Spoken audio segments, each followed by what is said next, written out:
I'm your host, AJ. We've got Eman, and we've got a special guest in the house, artist extraordinaire Dan Quintana. And Red and Luke should be joining in sometime soon. Oh, they'll So be here. hopefully they'll be in there. You know how they are. They'll be in here Yeah. eventually. Hey, I was just listening to that theme song. Is that like your legit theme song? That's like legit, like an intro that I put I, together. I love for- that it slightly had like a little spin on it. It was almost like Moon theme from DuckTales. DuckTales? Well, the Synapse, like I think it's 32-bit or something. Like it's just like slowed down, but it totally reminded me of jam into it. I actually took that beat. I didn't. It's not my beat. Like there's this one website that allows us to use like royalty free music on here. So like that way we don't get in trouble. You know, like no strikes or anything like that.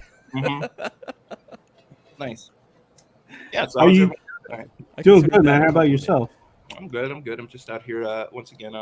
If this looks a little off, these are not my works or anything. This is a hotel room in Las Vegas. Won't say which hotel, but it's just horrible. Well, it's hotel art. So Is it Art Nouveau or Art? it's what very was it? 60s. Very 60s. It's kind of cool actually. Where Now did that- you come from, Red? All of a sudden you were in here. What the hell? Well, I was doing the whole invite everybody go watch the show deal. Oh, okay. He was spamming our folks over there. Well, plus the fact that since we got a guest here, I'm gonna take the back seat and have Dan do all the talking. I'll just do some sound effects. And Dan's got keep some an eye on Oh, the things to sound. talk don't do the sound effects. Let him do the sound effects, AJ. That's his No. joy. Only in moderation. Only in moderation. All right, well, we got to get Dan talking here. So sorry about that, Dan. That's all right. I'll be here. I'll be the background. Dan, he just all Why, right. Red? I don't know what he's doing. Don't know why. Get back in here, Red. What are you doing? I'll be in the background. You'll be okay. You guys got this. You guys, I believe in you. So Dan, thank you so I'm much. telling for you, that joining the guy's podcast. on the other side of this room. He just He is. He's next door to you. He's Mhm. he's hacking your system right there. He's in the Hey, Matrix. my hotel room had a fire. Okay. But you're at home. What does that have to do with anything? What does that have to do with the price of rice in the Philippines, Red? Come on. I don't know, but I already had my share of hotel room drama the last weekend. All right. Oh man. Well, Dan, how's your week starting off? You're in Vegas, so what are you out there for? It's art related. Just more on looking into production of like creating an art book. So Oh, nice. looking into just certain cover types and that sort of deal. Just formatting it and then maybe talking about like distribution and stuff. But it's pretty cool. I just missed like I guess they had a recent EDC weekend here, so there's like all the walk of shames kind of happening. Everyone's It's- coming down from their Molly trip and from their mushroom trip. They're like, oh my God, how did I get here? How did I survive? A lot of kids are walking out of EDC right now. I don't believe I survived. That's crazy. Yeah, I was here at noon and they totally like pretty much, it was over around like 10 a.m. or something. Don't- Wait, the last day was today or yesterday? Technically, this morning. Yeah. Mhm. It usually ends like at 7 o'clock in the morning. Yeah, they were, Ish. maybe, yeah.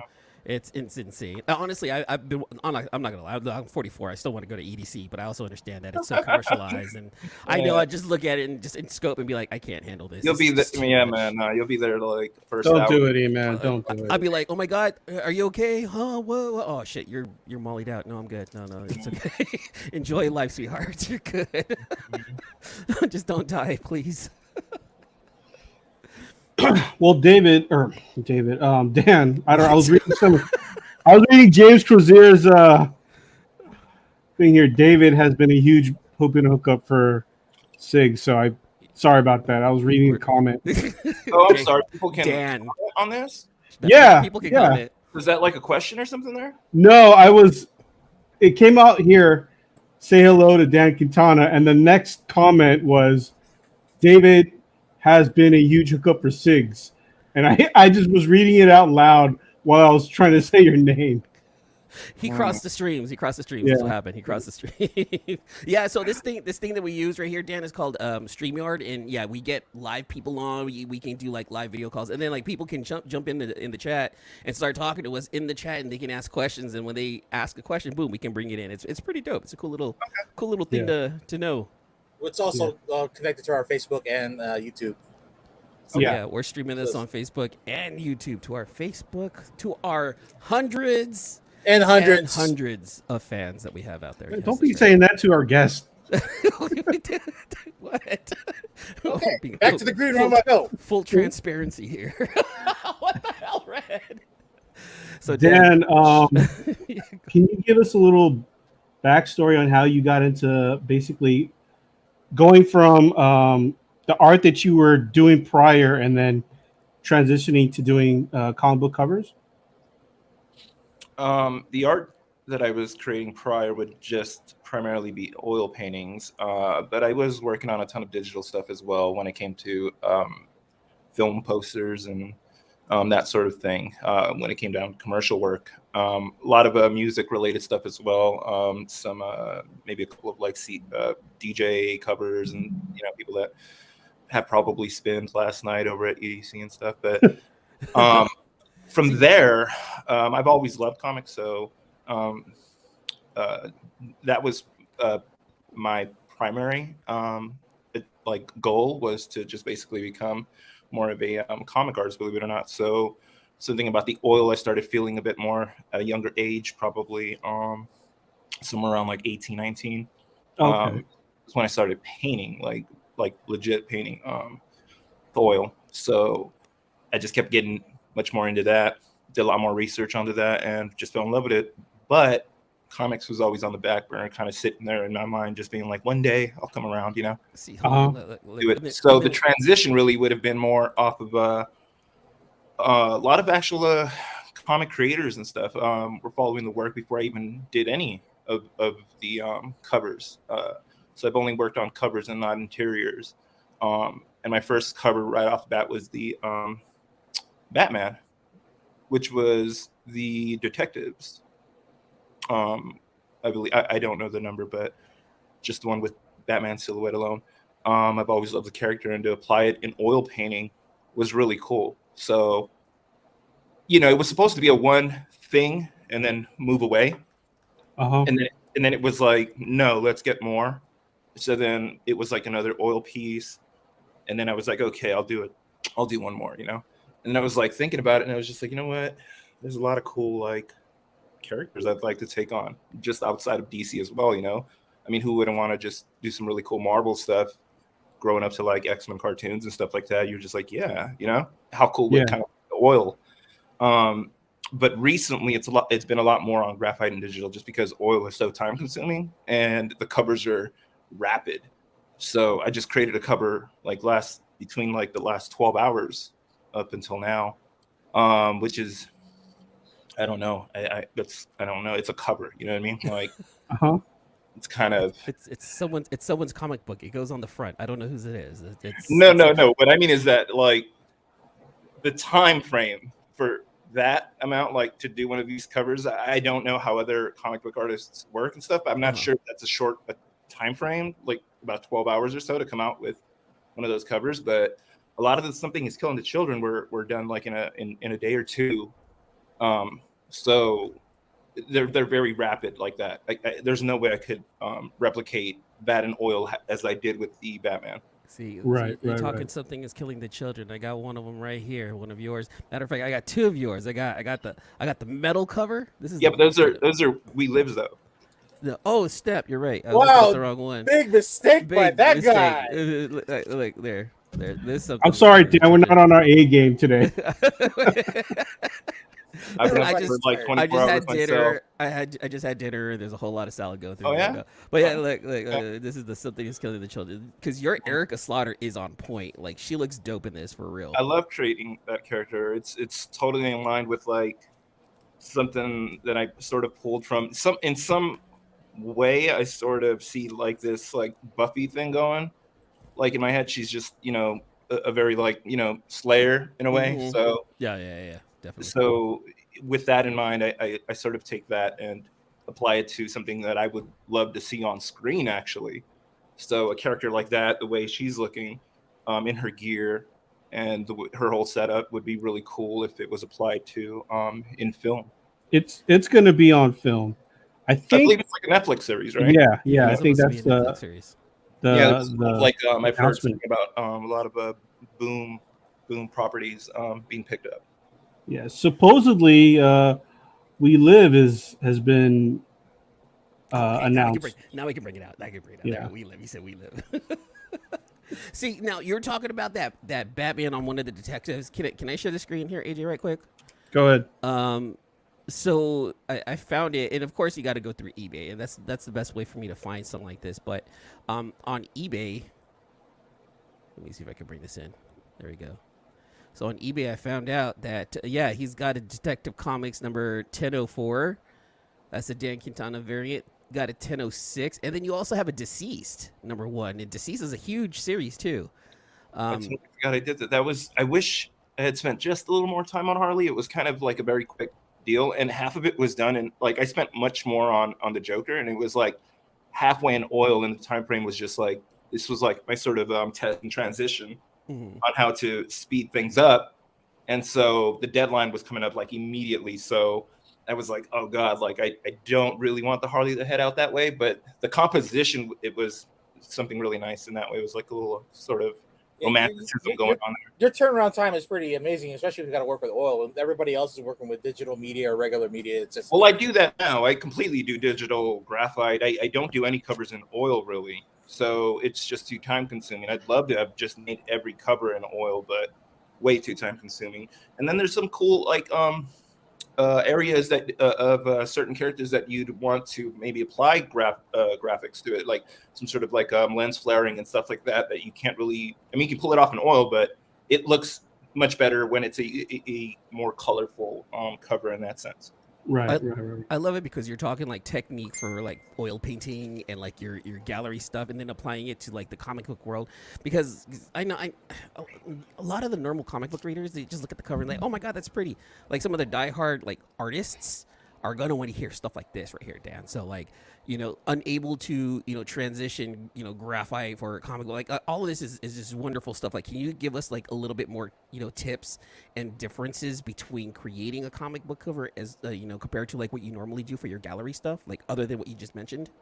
Well, say something like an oil painting that size, even like a 12 by 12 or 6, but you're holding in your hand, really, that's a 6 by 10. Something like that would actually take a couple of months to 3 months if I only work that single thing. And right now I probably have like maybe about 15 projects or so. I don't have a schedule book, so I only count the what I can retain in my head is basically what's in. So that's pretty crazy to just sort of jump into again from the oil to creating these covers that way, but way too time consuming. So we got a question here, Dan. We got a question from Jade Q. They want to know, where do you shop for your clothes? Because that's what he needs to know right now. That's what we all need to know. Where do you go shopping for the clothes? Because I've seen your Instagram page also, man. You're looking saucy over there. Where does Dan get his clothes in LA? And I've seen you go to Japan also. So like, where do you shop? I haven't been to Japan in a second. They just reopened, but I'd love to. I was thinking about heading out soon, but no, that ain't gonna happen anytime soon. Really, I do miss it. So there's definitely, I guess, designers that way out there in Japan as well. I don't know this. I don't know. I get the clothes from just sort of just designers I find on it. He's just one of those guys that can just look cool in anything. All right. There's certain people that pull it off, and he's one of them. And he can definitely do that. Dan, I was curious to know. I know that you've done mainly cover work, but have you thought about doing interiors? No. No. And it's insanely amazing that I give it up to. Those are the real artists. Like, people that do interiors are like amazing to me. There's like thousands of poses, like anatomy, structure, angles, like that kind of stuff, you'd have to know 100% every single angle, like, you know, like on the human body, really, just to do all those interiors that way. So people who create these interiors are just ridiculous to me. I love it. And this is my brain cannot even fathom that, to just create this character doing all these expressions and everything in a matter of like with those deadlines as well. That would be a lot of pressure. And I'm just like I go into perfecting like a lot of these compositions and stuff. So I can't imagine like letting go of like an interior panel where I'm just like upset. I'm like critiquing it up at the highest level, and it's just probably like someone hanging out at a playground or something. Like, right. no, this panel can't happen. Like, no way. Don't print that. You know, it's like, and it's just like, what are you talking about? You got another like 12 pages to do. You know, so no way I can do that. But would I ever? It would be it would totally be like basically how many images do you say would is on an interior page usually, like give take like 5, 4, 3? Yeah, I would say at most 5. If it's a smaller book or a smaller page, maybe 5 panels at most, maybe. Okay, so imagine panels total. Imagine that many oil paintings. I mean, not oil paintings, but that many, like, just, you know, me nitpicking every single one. Yeah. It would be an insane interior. It would be like that would be actually really great if I just did one with just like the most like just very like cinematic interior, just beautifully done, would be pretty nice. It'd be like the entire book would be like a little art book itself, I guess. I can now see like him saying that. So it sounds like if like one of these studios would give Dan the time to create a one shot, right? Like AJ, how sick would it be if Dan like does like a one shot of the 4 kids from We Live that aren't part of the main story, that were part of the free comic book day? Like he does a one shot for them. Like that would be super dope if like Aftershock allows something like that to let him work, but it's only going to be one book. Like that's all you're going to get out of Dan. Yeah, nice hardcover, like, you know, some really nice like just quality cover there, high gloss and matte and stuff like that, and then just would be an amazing book for sure. I'm open to it, but it would probably take me about something like 2 to 3 months. Honestly, I would have thought longer. I don't know why. I would have been like, oh, this sounds like an 8-month project. If you say 2 months to do a one shot like that, if I was working on that alone, yes. Again, 15 projects at once. Yeah. It's going to take a little longer there, but if I had the budget, then I'd go ahead and do it. If they gave me the budget and they gave me the go ahead, I'd definitely do it. What about? I mean, I know that you said that you were a comic book fan growing up, so I'm assuming you've got stories in your head. So have you ever thought about doing like a create your own? Oh yeah, actually, breaking news. Well, I've always, besides all of this, like the visual art in that sense, just painting and graphite work, charcoal, all that stuff. The main thing was I was going to shift careers sometime around when I hit 30, and I was basically heading for a cinematographer. So I really wanted to get these like beautiful shots. There's a ton of cinematographers that I love that. And that's the way I visualize each of these covers or paintings. They're totally just think of them as like filmed screenshots of stills, like film stills. So in my head, I picture taking, you know, one of these like images that you see when you see the Batman like that. It's totally a film still to me. When you see the We Live like that, they're posing on this like really beautiful film still in that way. So if I were to do interiors to a whole book, it would be much more closer to basically a film storyboard in a way, but just done in a like a top painting quality or something. So you mentioned you mentioned earlier that you worked in the green room. You mentioned that you worked on film in the past. Like what have you worked on before? And these are primarily some posters. Some character designs, concepts, maybe more of some like indie sci-fi stuff, but I have worked with like Lionsgate and Sony when I did the Blade Runner 2049, or I did a lot of the John Wick stuff. And I love that they all bounce back and forth. So, for instance, when I did the John Wick stuff for Lionsgate, I believe it was just like a one of the covers of many. That was similar to Berserker completely, like very identical in a way if you look at both, because it's Keanu Reeves. So doing that was totally the one all the way to the left there. I had to pose for those too. I posed for that Batman and that Berserker, which is funny. I'm not cut like that, but it's totally like those are my hands in like the same pose and everything. It's kind of funny. Oh, that's dope. That's really, really cool. Get the lighting and stuff really good, and that's the thing that I'm talking about when it comes to doing interiors. Can you imagine just all those like you'd have to take all these photos from yourself. Do all these poses, like no way.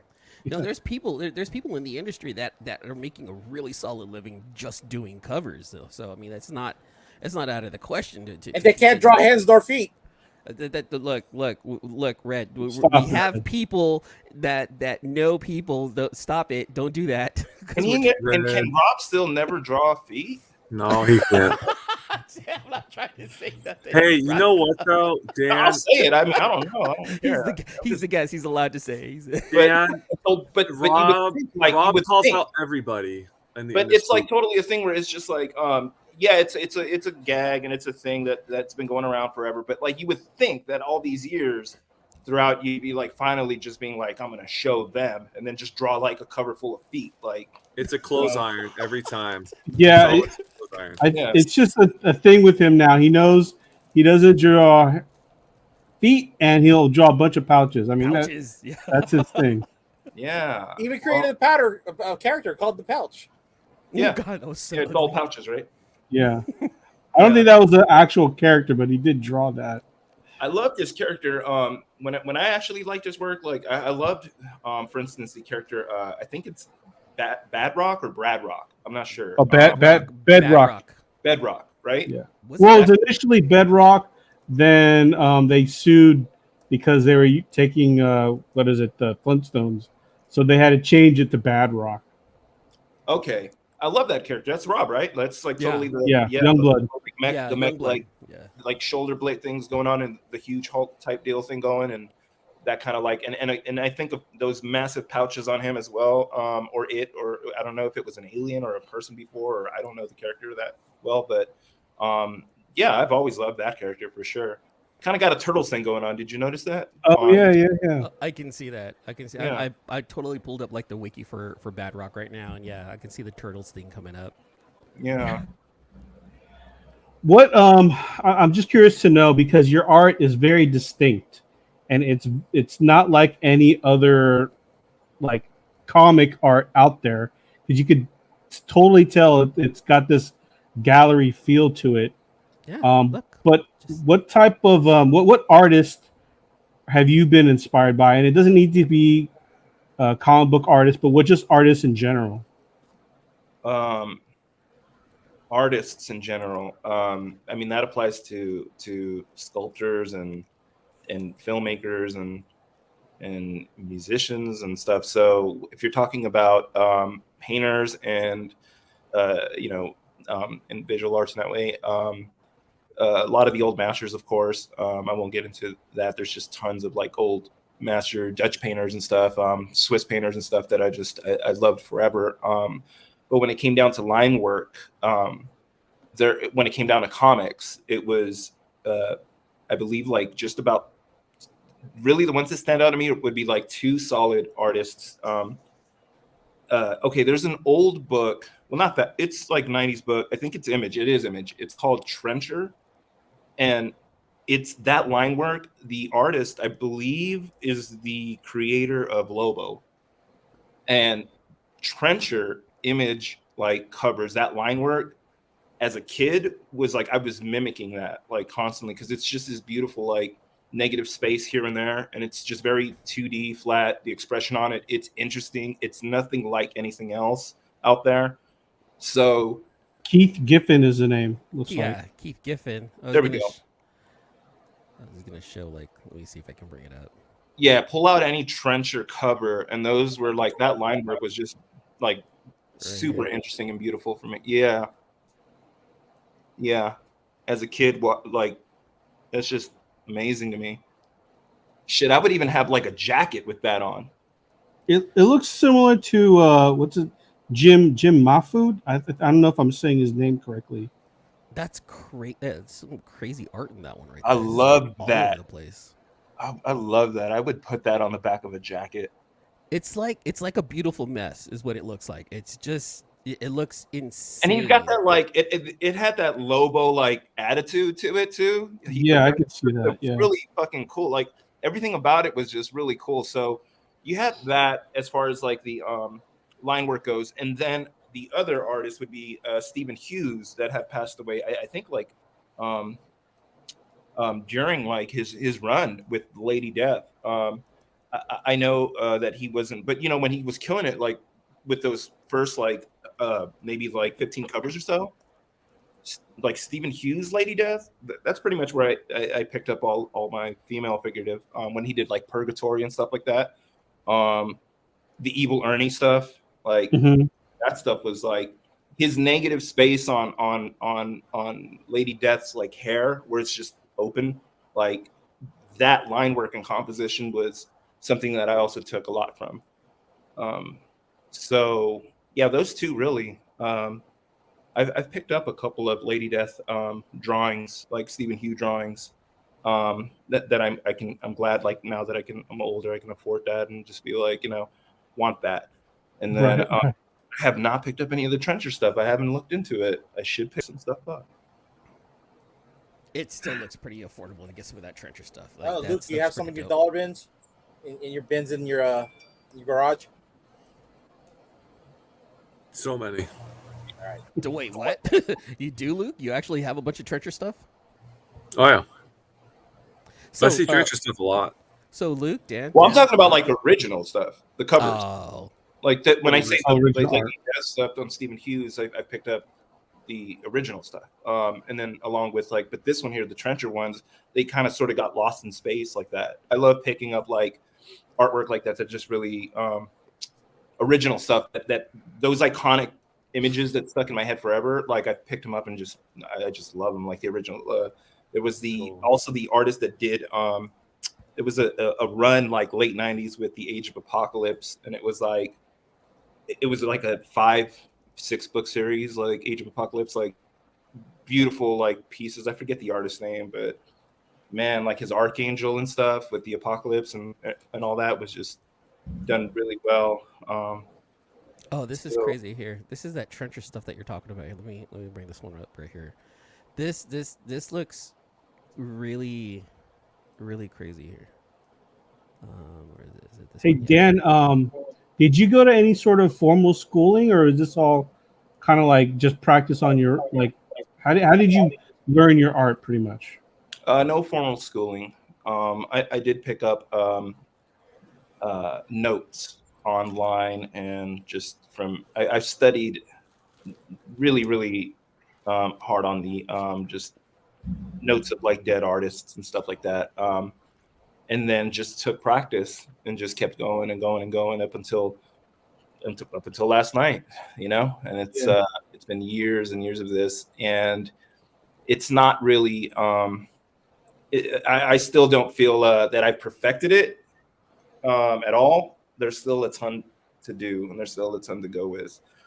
There's only a couple. There's there's always got to be just a little better on everything there. The oil paintings, those covers, like I can keep going on those covers until I literally just say like, okay, that's it, and that was the final touch. Like the Batman one, like that's it. That's like that's the final touch, But I definitely want to always nitpick all that stuff. So as far as like schooling goes, no, not at all. I attempted. It was just in Los Angeles, Art Center and Otis and stuff like that was a little too expensive on my end. And they were like, no, people were like, why didn't you apply for grants or anything like that? And I just maybe didn't really look into it as much. And you know what? Now that I think of it, what happened around that time was that I immediately started doing art at West Coast Customs. Remember that show, Pimp My Ride? Yeah. So I just jumped into that, and for 5 years straight, literally just did like, T-shirt stuff and like all the graffiti wall, all the graph on the walls, like all the background stuff, and like throughout the whole. Was that you? No, it's me and a buddy of mine, Touche. But yes, it was both of us. He did some amazing lettering. So wait, do you have Exhibit's cell phone number? No, but I would run into him constantly at the break room, and I'd just be like, "What are you smoking?" He's just like, "Dope." We were like, "Pass it over." I'm like, "Dude, it's like 6 a.m. Like, we got a whole fucking." He's like, "Yeah." I'm just like, all right, but no. No, for real. My buddy from high school got his ride pimped. Like he was on the show. Was he on the show? It was a van. It was a van. Was it green? I can't remember. Like a VW? It was like, no, it was some kind of like minivan.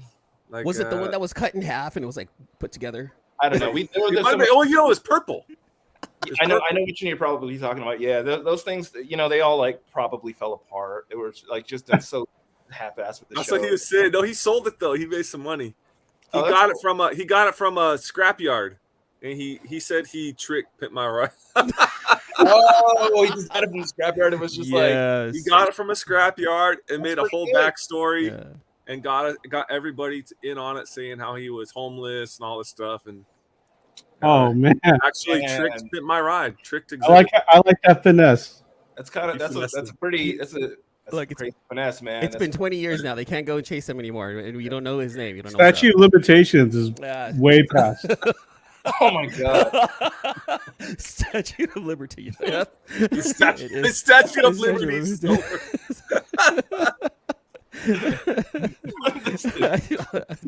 Dan, how did you no longer? Yeah, how did you start working with Matt at Trinity? Are you guys exclusive? Are you dating any other people? What's the deal, my man? Matt, I actually don't recall when he came up to me, or I came up to him. I'm not sure, but we do exclusive stuff. I work. I'm pretty much just sort of like rogue mercenary when it comes to variant covers. I'll just be like, let's do this, let's do that. But Matt's been great. Trinity's been great. He does keep an eye out on some really nice covers on what's coming up. So he's like, you got to kind of jump on that. He's got an eye for basically sort of being the composer of this like orchestral group of artists. And I think, certain covers may fit people way better than in style wise versus what I do. So, and I have no problem in saying that for sure. If there's an artist that I think like, even if it's a super popular cover, I'm not going to take it if I don't feel that my style can apply to that. The We Live was interesting because if you look at all like the Miranda Brothers stuff, they do the covers, right? Like they're not just the storytellers. But yeah, they do the covers as well. Yeah.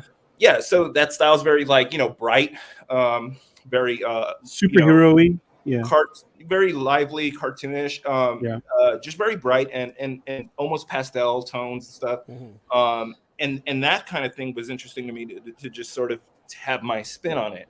So not too dark, but keep it a little light, but at the same time, kind of keep it a little sort of post-apocalyptic, desolate, and not get too creepy with it, and kind of go well with it. And in this case, like taking something like that, pulling that into my vision for that is a nice application, I think, together. It goes well, especially with the mech-like helmet thing. Right. Yeah. That's so dope. I was buying some originals from Matt. I bought Zoe Lachey's original. Do you remember Sid Lore? Did you see any of his stuff? No.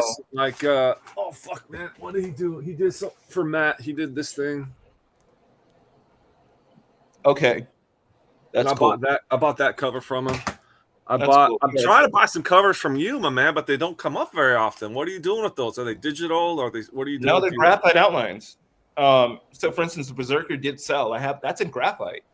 That's graphite? Okay. That's graphite digitally colored. The Something Is Killing the Children, the first one, the number 12 or whatever that I had done, that's graphite. That's graphite. That's crazy. Like Gotcha. those things are graphite and basically rendered that way, and then just applied with coloring, digital coloring. But yeah, I think I have like several of those graphite covers. Like now, I'm just kind of just sitting on them, like the We Live and that kind of stuff. Woo! I'm Those are probably worth a little bit of money. I think so. Woo! I don't know. I'm bringing them over to bringing a couple over to San Diego. Nice. Upcoming San Diego. So there's going to be some graphite pieces up there. I think like half of them are spoken for though, but there will be some exclusives as well. There's the 3 Something Is Killing the Children bundle packs that Boom is going to have. Those are pretty rad. I love doing those covers. Again, I love the character. So and then there's a recount cover coming up, also an exclusive up there. And yeah, that's going to be a pretty good event. The Something Is Killing the Children 3-pack that you're talking about, is it like consecutive? Like, for example, I'm not saying these numbers, but is it like issue 25, 26, 27, or is it like 3 different covers for one issue? Like, can you explain that a little bit? They're covers to 5 issues.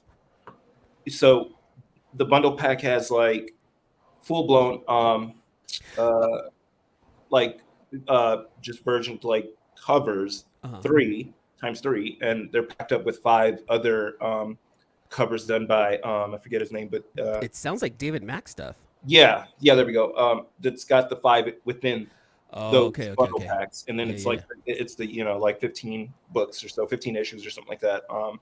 Okay. Yeah. So you've done like 15 covers. No, 3, and then 5 other. Oh, gotcha.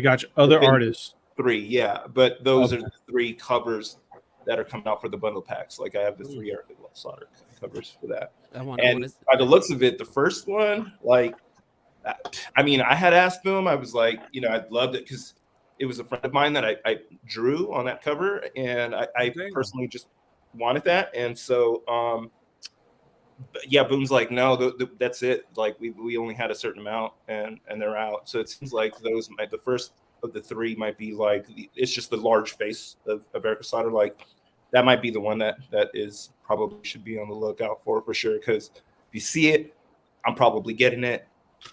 I'm gonna buy all of them, so I can just go back and sign up. So okay, I'll say this: Boom cover as well, and that one sold. So Boom is like the best, but they got like locked down on all their shit. I mean, they don't. Oh yeah, it's like CIA over there. I mean, Ross Ritchie is like cracking the whip. He's doing a good job, man.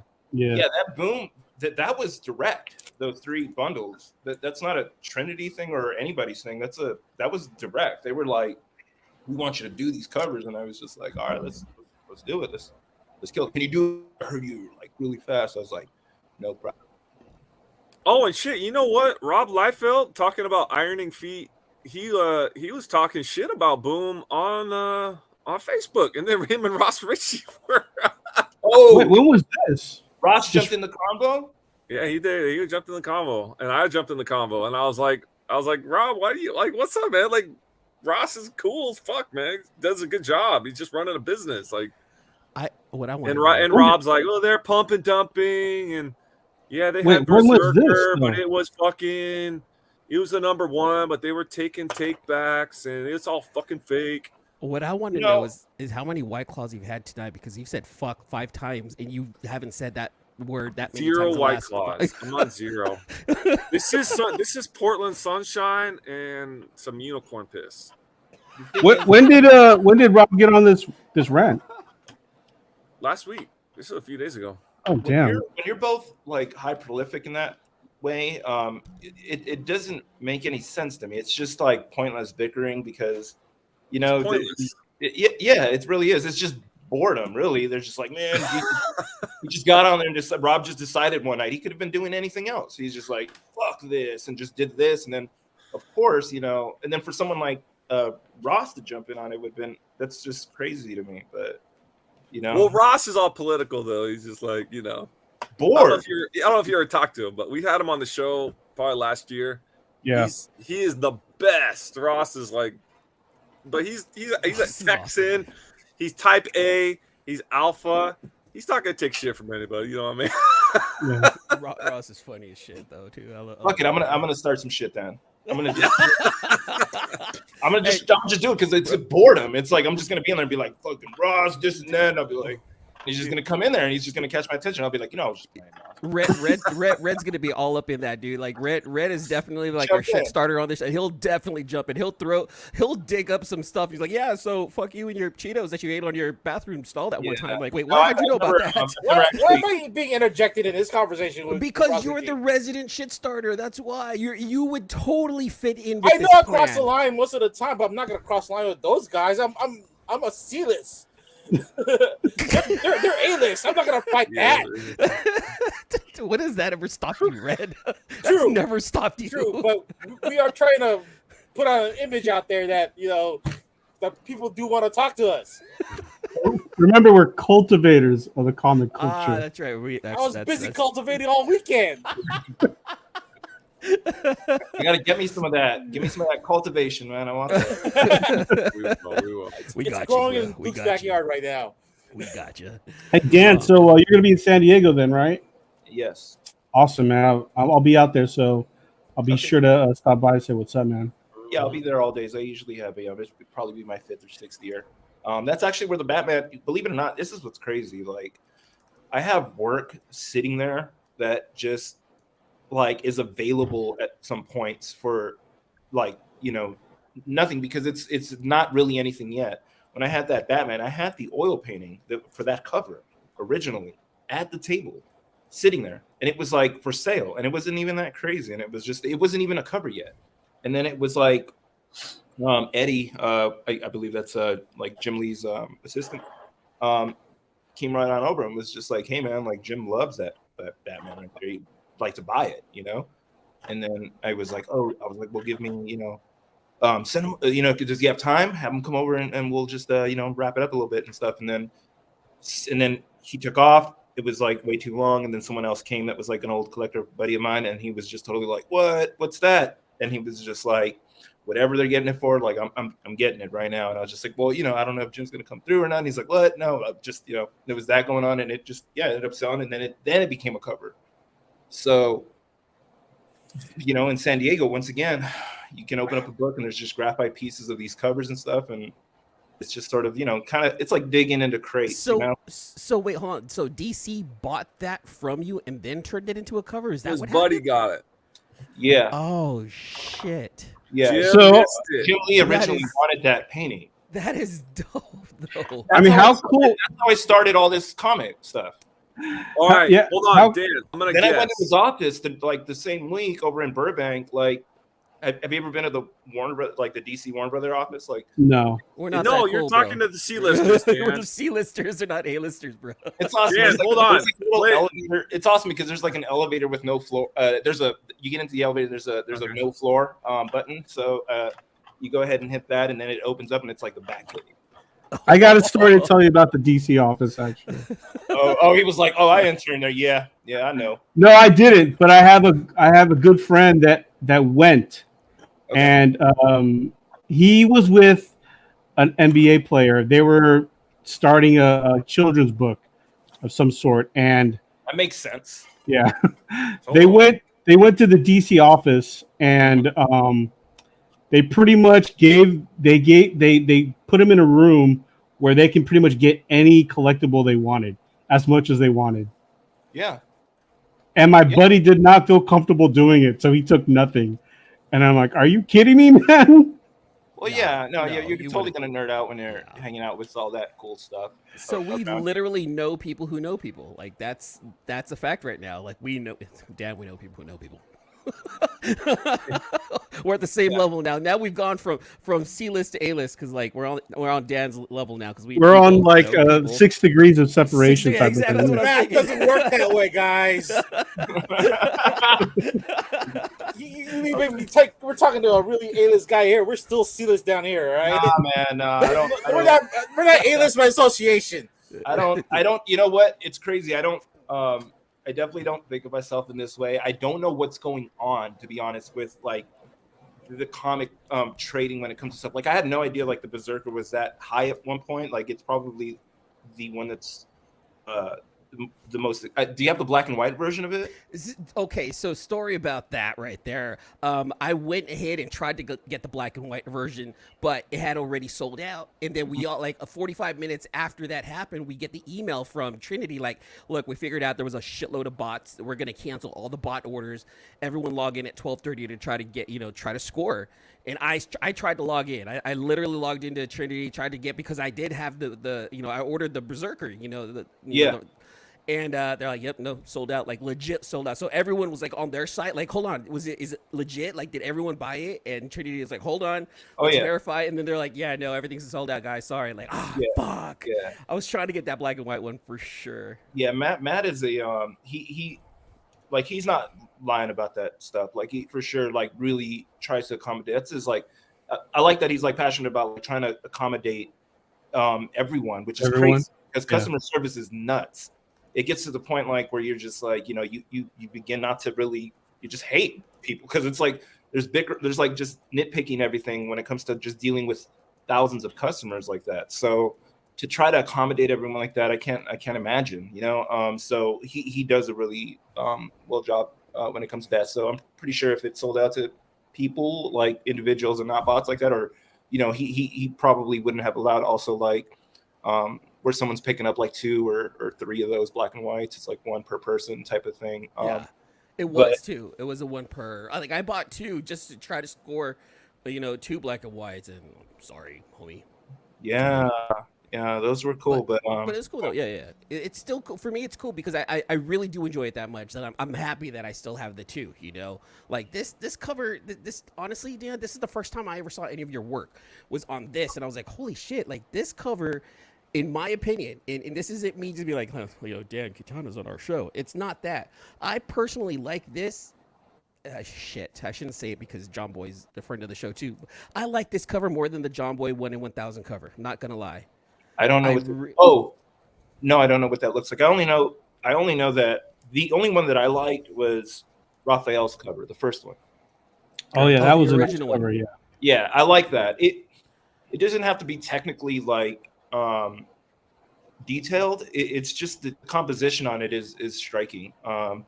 So I love that, because you can turn that into a movie poster, like, and it would look cool. So to me, I thought that was probably the best one. Definitely the most iconic. So I think it was the first one, correct? Like, that was like from there and then everything else, right? I don't know for sure, but it might have been. Okay, so it's the main cover. Yeah, so that to me was striking. So I needed to pull something striking as well. The recount is very similar to this Berserker cover, except with the clown mask and switched up some stuff, but it's similar in some ways. So.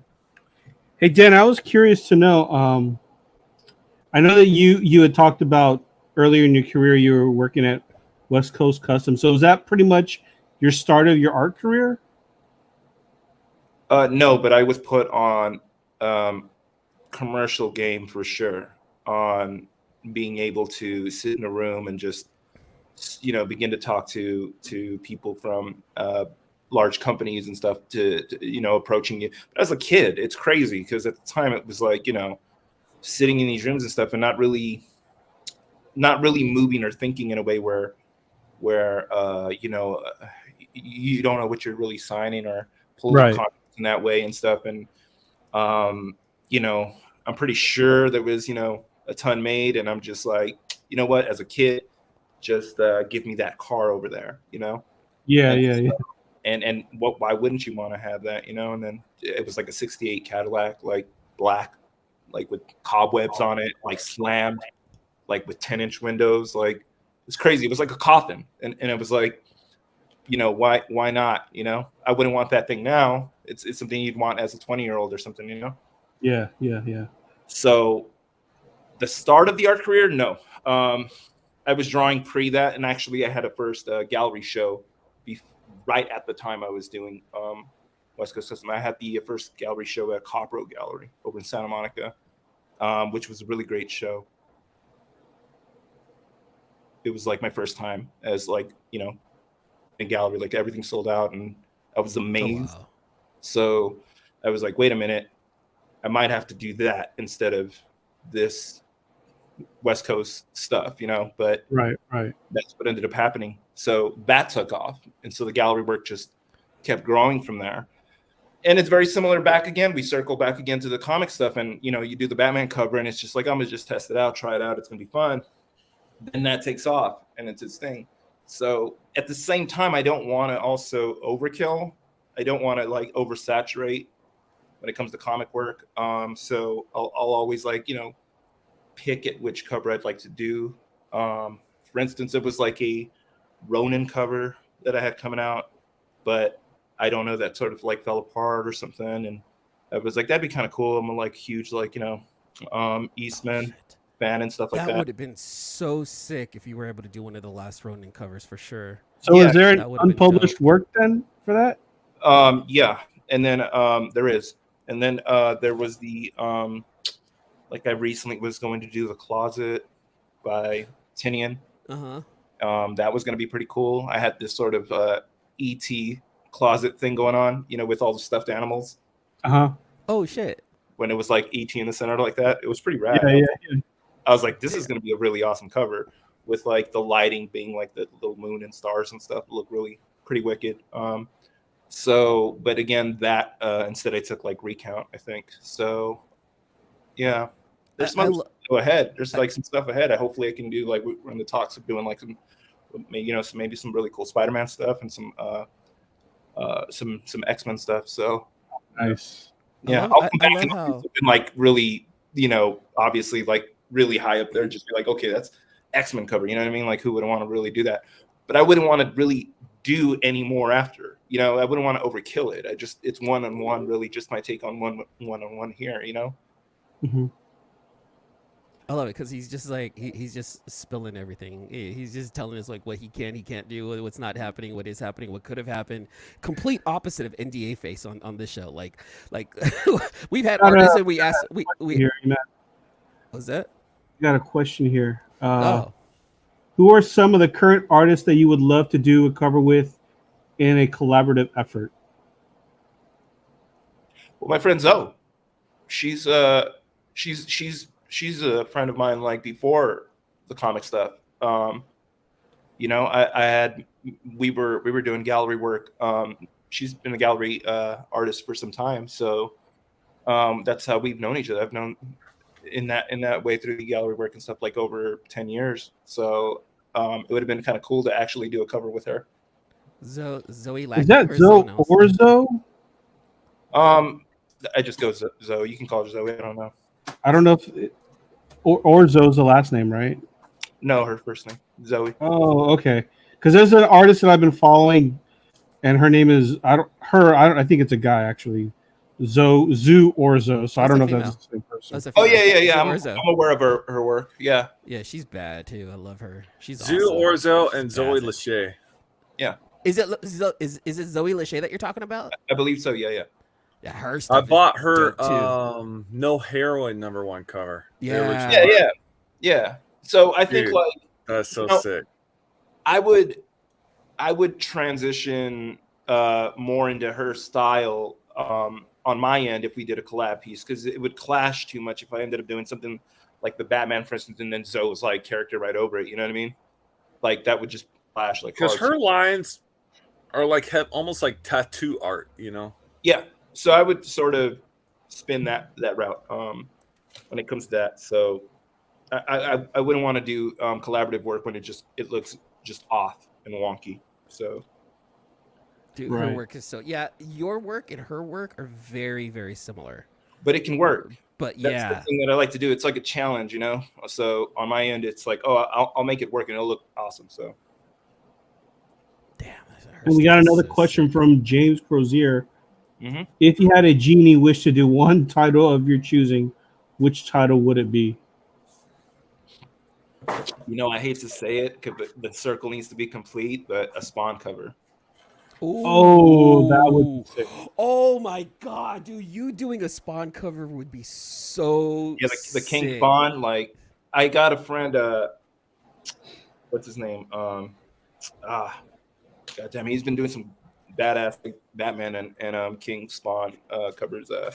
But yeah, doing one of those covers of King Spawn, like especially like, would be awesome. I remember as a kid, I went up to Todd at the Shrine Auditorium. Like I was like maybe 10, and I brought him my comic book that I made. It was Todd? like, yeah, Yeah, yeah, the one that you're thinking about. Yep. That's sick. And I brought him like some pages that I had drawn, and it was like I was like 10 or 12, and when I came up to him, like I had a VHS tape of this too. That's how old it was back then, and then I just lost all that. But it's like me coming up to Todd and then just like showing him if I can make it as a comic book artist at some point. And so he had his assistant with him, and it was a huge line, and he was just like, "This is amazing," blah blah blah, yada yada, and you know, he could just be playing it off or whatever, and then like his assistant was totally like, in a very like condescending, like, "Wow, amazing, okay, like let's keep it moving," you know, it's this little kid or whatever. It's just like I was just kind of like looking at her, and then Todd was just like, "No, hold up, like, you know what I mean? It's all good." And so he just that I recall being like really cool was just to do this, like, you know, just a little more attention there was like kind of cool. So I was like, all right. Todd McFarlane is a genuinely Yeah, he's a good dude. Yeah. Yeah. So the thing I didn't want was for him to blast the signature over my cover. I didn't care for that. Yeah, he was just like far 97. Man, that is awesome. That was your art that you did. He just and then he was like, and then I was like, okay. And then you know what's even shittier is this other guy was like, "Oh, you know, like Spawn's real Al Simmons. This is the real Al Simmons." And he came over and he was like, "Hey, kid," and then just wrote Al Simmons. I was like, damn, like. Well, now you know they hate each other, so they don't. That's bright like, green, like Sharpie. Like, come on, man. But it's like cool, whatever. It was like during the Spawn movie. That's like an inside-out core memory right there. It's just something that's gonna stick with you for the rest of your life, no matter what. That's gonna define you. And look where you're at. See, look, boom. All right, Dan. So check it out, man. I got this one. This is the one. I need the Trinity Comics. There's that one, the Trinity #1. Hold on, show it again. I went ahead and made you big. That's oh my God, you actually have that cover. That. And then that's the one I got from Zoe. Okay, that one's rad. Yeah, the one with this. Both of them are from Zoe. No, one's from Silal Cock and one's from Zoe Lachey. Yeah, the Zoe one's pretty rad. And then I need the one from I need to get one from my man Dan to complete the Trinity. Which one are you looking for? Gosh. Well, anyways, that's a whole different deal. But I'll hit you up offline. But I gotta complete the Trinity. Yeah. Is there? And man, have you read Stray Dogs? If you're not reading anything yet, you got to read Stray Dogs from our man Tony Fleece. Mm. Oh, that's right. You got that. That's a good series. Victor missing. These dogs. They're all the dogs of serial killer victims. That's dope. He collects the dogs. It's a pretty sick series. We got another question from Blue Helium Comics. What are some franchise crossovers that you would like to work on? Franchise crossovers.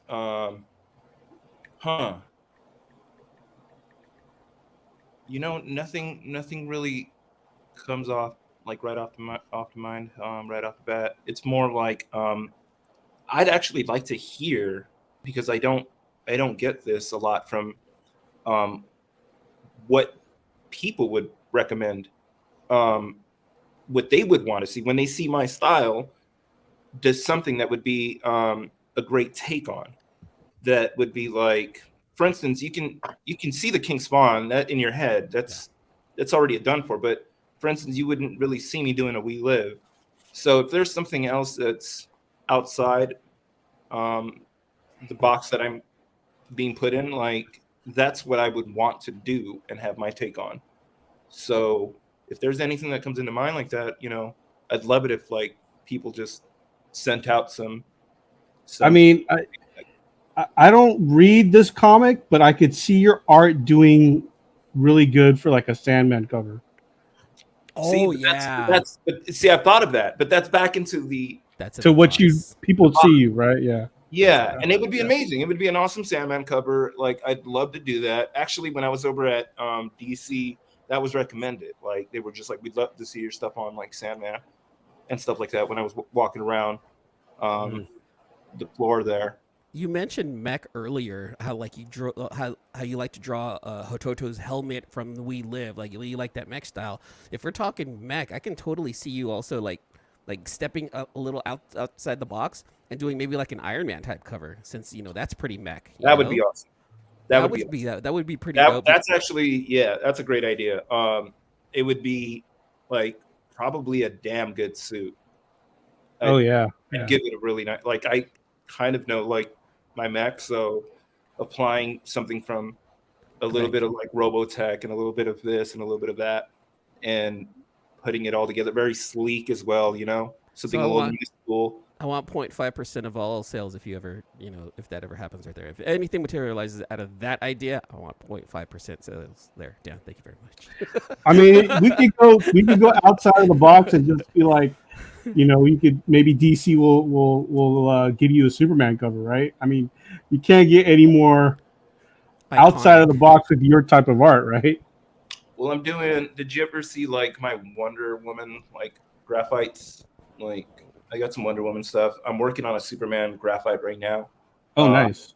It's like I'm stuck between like having him like basically having the character sort of flow down over the Daily Planet.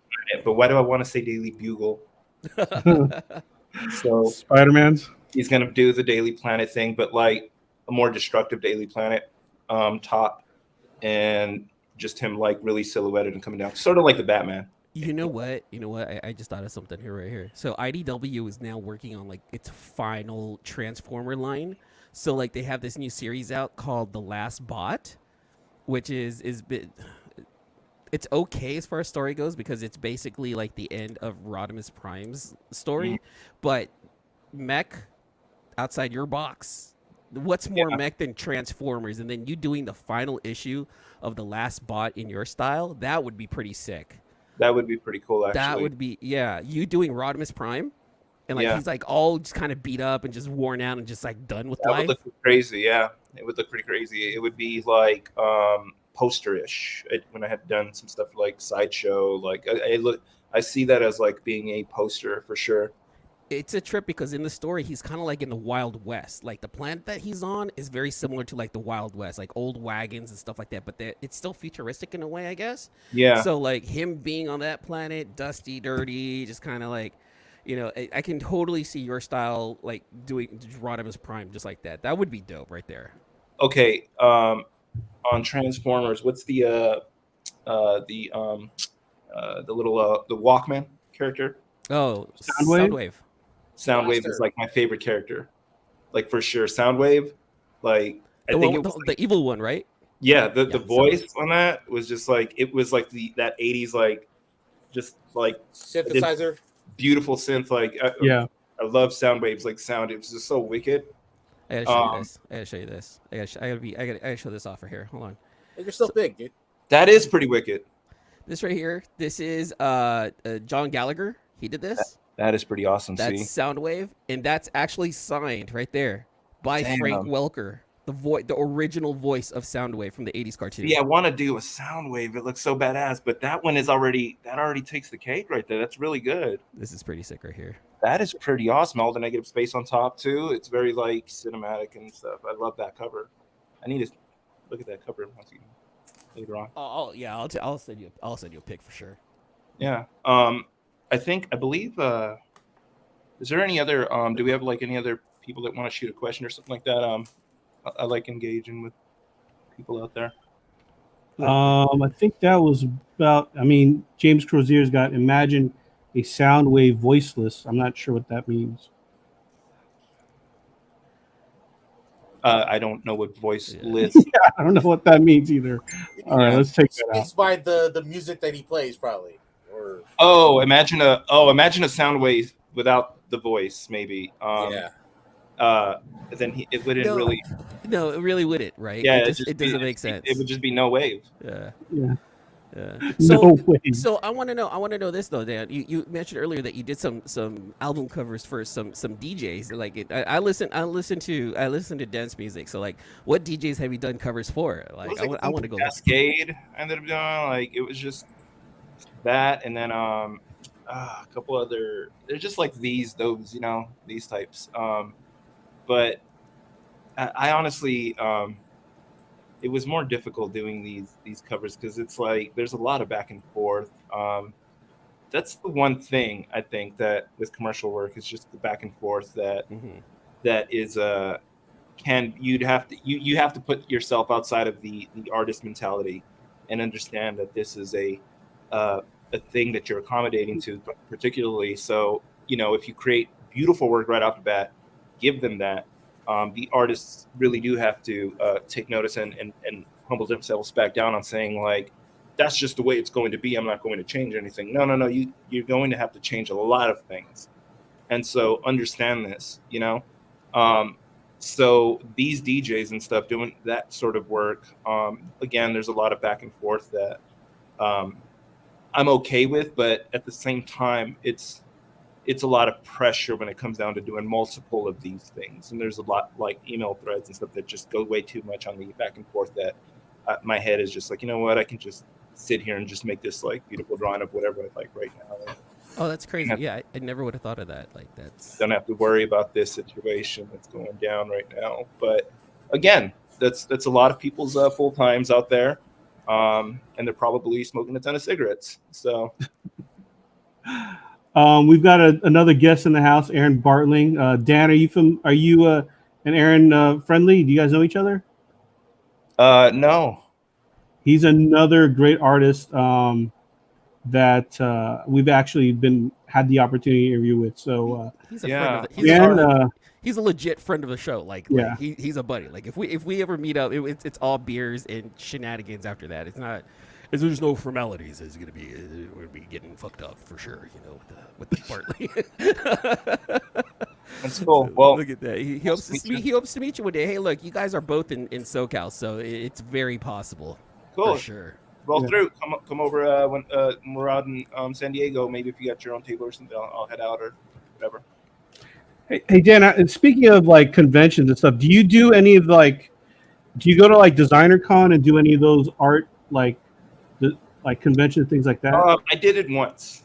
I did Designer Con once. It just really wasn't my crowd. I feel that Designer Con's a little more on the vinyl toys aspect and right. and that deal. It fits with the prints, but and you're going to have the same sort of crowd back and forth, but it wasn't really my deal. But I do love Designer Con. I like seeing the art and hanging out and stuff, but I don't think I'll ever be doing Designer Con again or that's really it. Okay. Let's see. Oh yeah, Aaron, absolutely, brother. He definitely wants to meet you. Cool. I'm sure we can get something set up. That's some of Aaron's work right there. That's what he's known for. Oh, Last Ronin #1. I saw that. I saw that cover when I was doing this Ronin cover. I was like, I do my research and just look at everyone's cover previous, and this is when that was really cool because I was just like, oh damn, like, you got the spirits there. How crazy would it be if it's a crossover with Ghostbusters and they just came through and just annihilated from the back? I love it. You don't see anything. You just from the top of the picture, you just see the streams coming in. Show up. It's totally just like Aaron. Next time someone's asking you to do some kind of remark, just throw in the streams and just come in like just 3 streams. That's all you gotta do is just 3 streams. Yeah. No, all you gotta do on the top is just one of the traps, just a big ass trap coming down. Look, he's laughing right there. He's like, look, he said that would be classic. Yeah. Don't cross the streams. Dan. I know we're running Yeah. late on time here. Just a few more questions I want to ask real fast. You're in LA, brother, and I'm pretty sure that you're up late. What's the best? Where's the best place to get tacos at 2:00 in the morning in LA, man? Like you're thinking, I need to grab something to eat. I'm working so hard. I need to go to blah. to get Okay, some but you know tacos. what? LA isn't a like late night like New York style vibe where you can go anywhere at like 2, 3, 4 a.m. There's some spots, of course, but you're gonna have to have some you can't It's not lose in out LA. of any taco trucks out there. There's practically all taco trucks are just like amazing. So you'd want to probably do that, just some little nice tacos like that, I guess. But other than that, yeah, late night like that, it's not really a late night city. There's only like certain 24-hour diners out there. Yeah, you only get the hot dog carts. Yeah, the hot dog is the main thing. Yeah, you're gonna have to do like the street dog, like just out of like the club, that we all did like in late '90s or something. Oh, Just yeah. wrap bacon and just like sitting out there right next to the gutter. It's cool. They were good. They were amazing when you're just like Dude, gone. I went down to LA several times just to go. Is Circus still around? Is that still a club down there in LA? Is that? I don't know. I What don't did know. you just say? Yeah. What club did you just say? I went to Circus several times in LA, like back. I've in never the even late heard of night- that club. late- I don't it's- even know what kind of club Yeah. that is. It was late '90s, early 2000s, like total rave scene. It was it was called Circus. I don't know half of the That's a long time ago. little holes I went into. Their names. They just had nothing. Yeah, those are the better clubs, right? Or the better venues. They no name. Here's a code, and walk down 4 flights of stairs. And Oh yeah. give a handshake. That's totally that's the old school way. That was. I'm not joking, E-Man. Circus became a gay club and then What? closed down. Oh, okay. Well, then there you go. It's Well, all good. that sucks for the people in that community. Why does that suck? I mean, It's closed. closed. Oh, gotcha. Relax there. Don't get me in trouble. Don't get me in trouble now, bro. Eman, do you have any? Did you have like a set of questions you wanted to ask him before? A few we more end the things. show? Yeah, just a few more things, Dan. So before we let you go, typically we do rapid fire questions, but I'm going to take an idea straight from hot ones that show on YouTube. True And TV. I want to take a couple of pictures from your Instagram and just try to get a little bit more context in it. You can't. Those are like I just wrap it like, dude. I don't get any sleep. It's horrible. I throw crazy shit up there. I go like on rants and stuff sometimes. I don't know what I'm saying. I take down. I don't think they're too crazy, but I don't know, man. Don't pull up anything crazy. That's for sure. Okay. I won't pull up anything crazy, but can you explain this one right here? I just don't understand how you can stay in this room and be so bundled up. So can you explain why you were so bundled up in this room right here? What is this? That's in Ikebukuro, Japan, and it was winter, so there was no heater in this place. And it's like no insulation, mad like cold.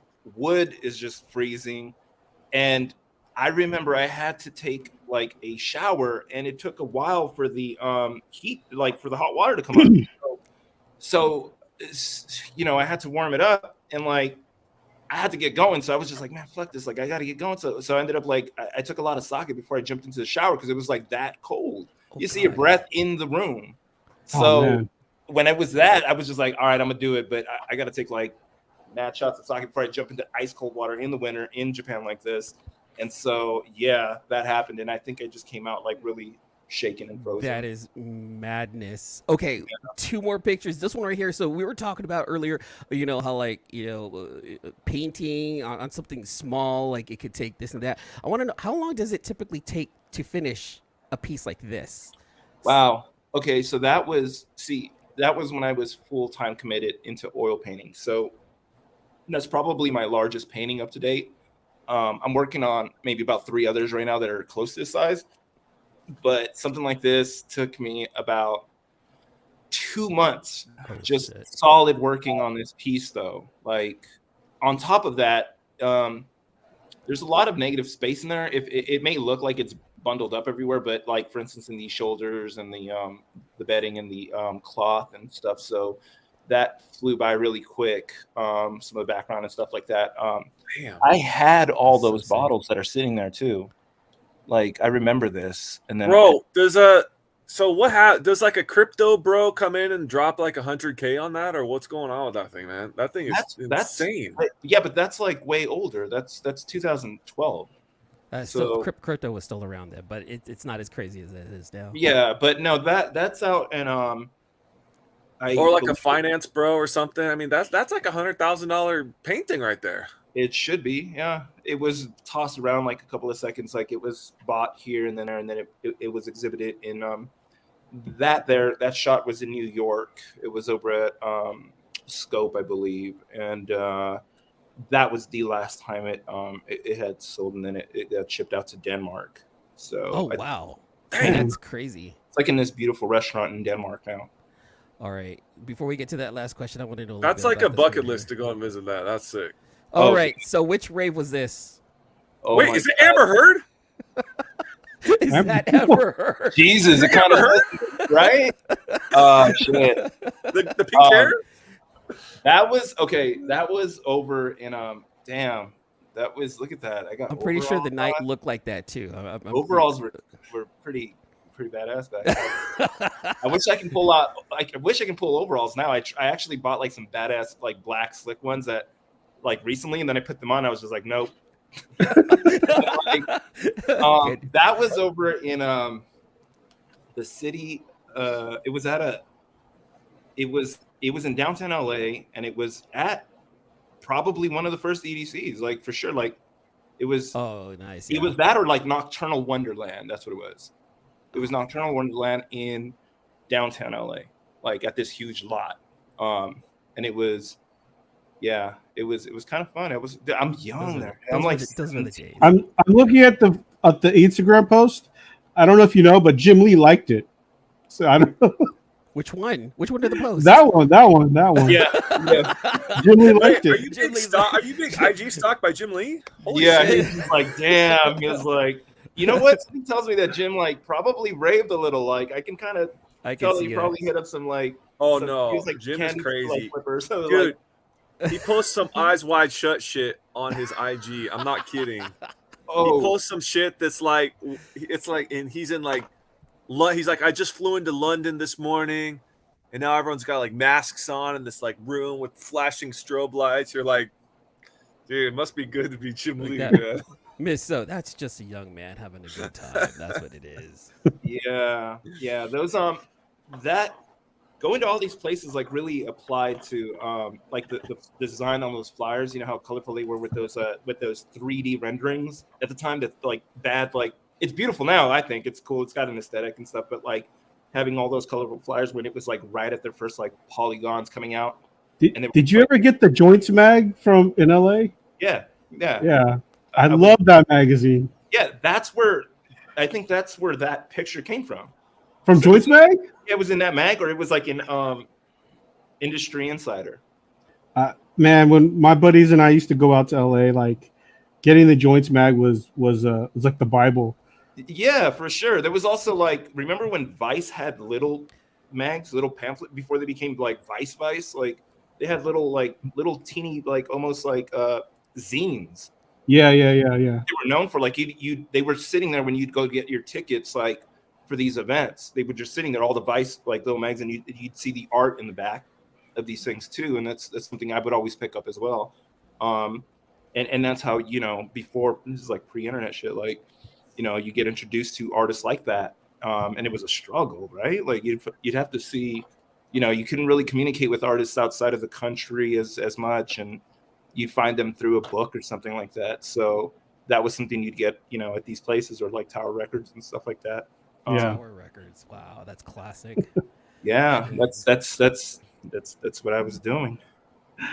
Well, listen, I know that we've got you on a lot, a little over an hour, so I'm sure like you're sleep deprived. So we want to make sure that you get some sleep. Okay, I guess we're gonna have one more question.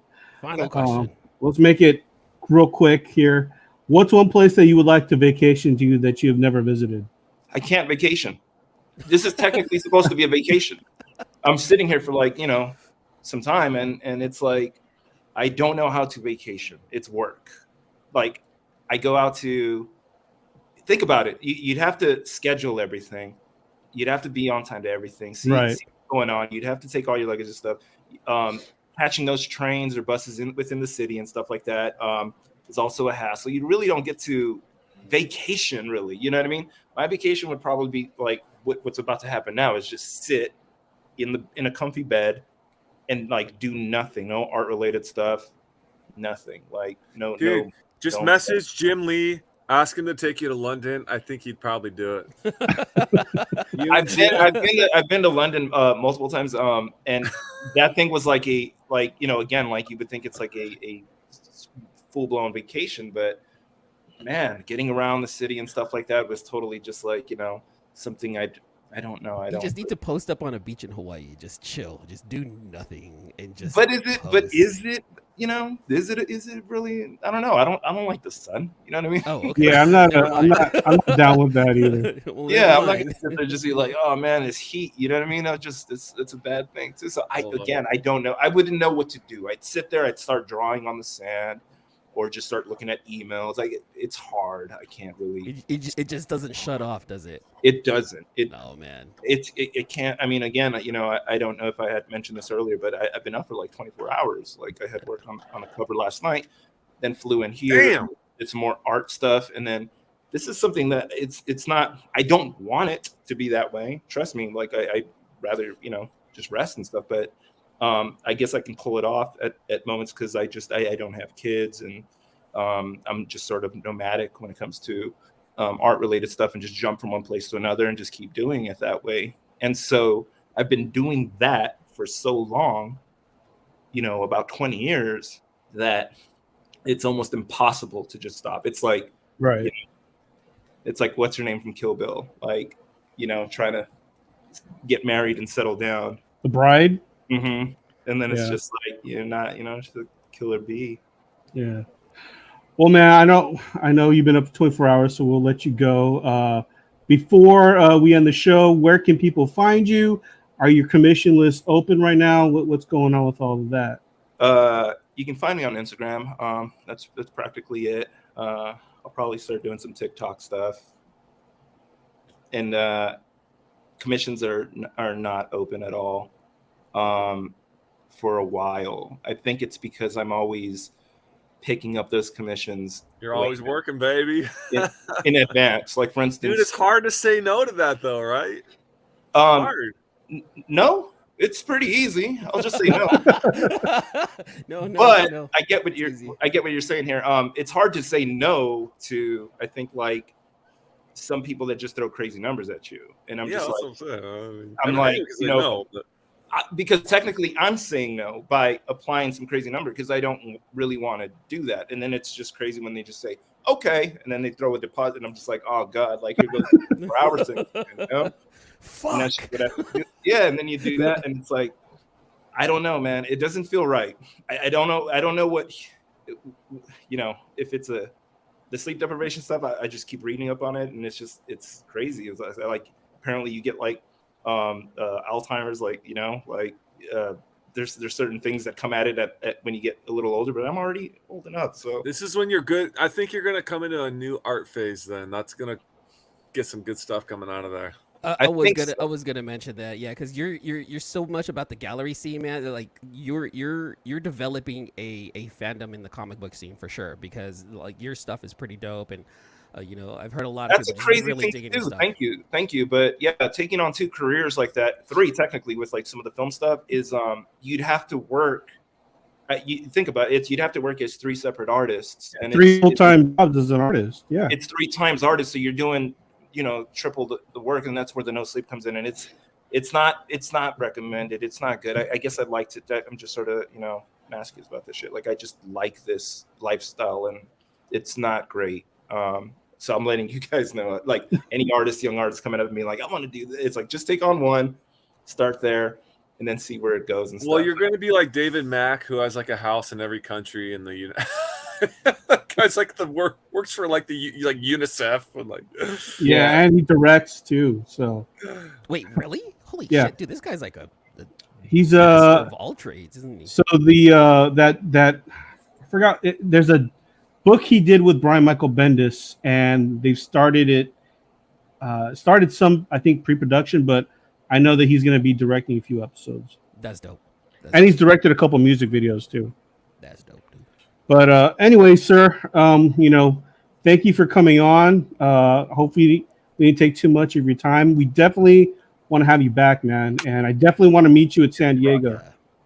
You're cool. I'll peeps, be man. there. Like for sure, you're cool. Like Yeah, let me get a little up there again, and then we can come back around and then just realize like, oh man, remember when I just did those little covers back there, you know? Dude, hell yeah. I just want to have a beer with you. Like just listening to you talk, man. It's crazy because you're just full of stories and I love it. Like I just want to sit down and have some tequila with you and just chill.